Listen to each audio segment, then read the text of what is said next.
अस्सलाम वालेकुम। मेथड है हमारा composite Simpson one third rule 1/3 method है ये कंपोज सिम्पसन का। तो सबसे पहले हम देखते हैं इसको कि हम मैथमेटिका सॉफ्टवेयर मैथमेटिका में बाद में करेंगे। हम सबसे पहले देखते हैं कि हम इसको सिंपली ये मेथड होता है क्या हमारे पास। तो इसके लिए ये हमारे पास उसने एक क्वेश्चन दिया हुआ है कि 2 से 5 इसकी इंटीग्रेशन की लिमिट है 1/x²dx। इसको हमने सोल्व करना है। इसके लिए हम सबसे उसमें हमारे पास जो फार्मूला होता है वो होता है x0 से xn f(x) dx = h/3 h0 plus y0 plus yn plus 2y2 plus y4 y6 से yn/2 plus 4y1 plus y3 से yn-1 y0 प्लस yn ऐसे ही। फिर 2 लिख के हमने इवन ले लेने हैं सारे y की वैल्यूज़, और 4 फिर प्लस में 4 लिख के हमने सारी जो ओड वैल्यूज़ ऑफ y हैं वो लिख देनी है हमने। और जो h है हमारे पास वो कहाँ से आएगा। h के लिए हमारे पास जो फार्मूला होता है वो है h = b-a/n। तो जब हम इसको मैथमेटिका सॉफ्टवेयर में लिखेंगे तो ज़्यादा पता चलेगा। तो हम देखते हैं उस तरफ के उसने में सबसे पहले ये क्वेश्चन दिया हुआ है कि इंटीग्रेट 2 से 5 1/x² dx। तो हम सबसे पहले इसको लिखेंगे a = 2 b = 5। इसकी जो इंटीग्रेशन की लिमिट्स हैं वो लिख ली। इसके बाद जो फंक्शन 1/x² है उसको हमने कह लिया g(x). तो इस तरह ये मेथड होता है मैथमेटिका में लिखने का g(x) को। तो हमने इस तरह से लिख लिया 1/x²। हम लगा रहे हैं यहाँ पे डू लूप। तो उसके लिए जो हम इस्तेमाल करेंगे n = input enter the value of n must be multiple of 2। 2 का मल्टीपल होना चाहिए 1/3 रूल में। हमारे पास जो सिम्पसन 1/3 रूल है उसमें हमारे पास n जो है वो 2 का मल्टीपल होना चाहिए। कोई भी ले सकते हैं हम। यहाँ पे हम जिस तरह ये लिखा हुआ है कि n = 10, तो हम 10 भी ले सकते हैं। 2 का मल्टीपल कोई भी हो हम ले सकते हैं। इसके बाद h निकालने का जो फार्मूला बताया था वो लिखा कि h = b-a/n। यहाँ तक हो गया।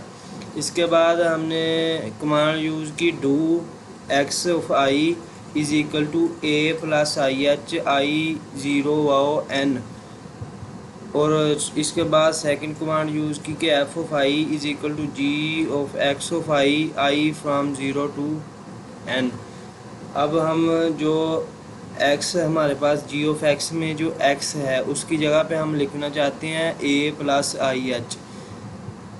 उसकी जगह पे हम इस्तेमाल करेंगे। तो ये फर्स्ट कमांड हमने ये लगा दी। उसके बाद डू के साथ हमने ये सेकंड कमांड लगा दी। और फिर इसके बाद हमने एक खुद से अल्फ़ाबेट लेट कर लिया ns = h/3। जो हमारा फार्मूला था कंपोजिट सिम्पसन रूल का 1/3 रूल का, तो वो था h/3 f(y0 प्लस yn)। तो f(0) लिख लिया हमने सबसे पहले, और प्लस डाल के हमने वहाँ पे लिखा था yn। तो yn = होता है f(n). तो f(0) प्लस f(n) हमने लास्ट में लिख दिया। ये दोनों चीज़ें आ गई। इसके बाद हमने 2 डाल के लिखा था जो इवन वैल्यूज़ थी। इसके बाद हमने 4 डाल के लिखा था जो ओड वैल्यूज़ थी। जिस तरह फिर से देखते हैं कि ये हमने पहले y0 लिखा था जिसको हम f(0) भी कह सकते हैं, प्लस yn लिखा था जिसको हम f(n) कहते हैं, और प्लस 2 डाल के हमने f(2) f(4) f(6) और सो ऑन इवन नंबर्स की वैल्यूज़ को लिखा था f की, और 4 डाल के हमने ओड नंबर की वैल्यूज़ को लिखा था। तो यही चीज़ हमने यहाँ पे इस्तेमाल की कि हमने f(0) लिख लिया, फिर f(n) लिख लिया, प्लस डाल के प्लस लिखा 2 समेशन ऐड कर दिया। हम ऐड करेंगे हम कि f(2i) जो f हमारे पास है इवन, तो आई फ्राम 1 to n/2 माइनस 1 और 4 डाल के जो एफ ऑफ 2i-1 जो ओड होंगी आई फ्राम 1 to n/2, तो ये हमारे पास फार्मूला लिख लिया हमने। इसके बाद हमने खुद से अल्फ़ाबेट लिया, E S is equal to integrate G of T from A to B. अगर हम इसको इसकी जगह पे हम इंटीग्रेट का साइन लगाते और साइन लगा के ये जी ऑफ एक्स इसी तरह लिख के उसकी लिमिट लिखते ए से बी और डी एक्स लिख देते, तो उस तरह से भी हमारा ठीक होता। लेकिन हमने ये कमांड यूज़ किया इधर, तो ये भी ठीक है। इसके बाद हम एरर लिखेंगे कि absolute N E S minus N S, तो ये हमारे पास एरर भी आ जाएगा कि जो एब्सोल्यूट एरर होगा हमारे पास वो भी आंसर इस तरह से दे देगा। तो ये हमारा आ गया कंपोजिट 1/3 रूल।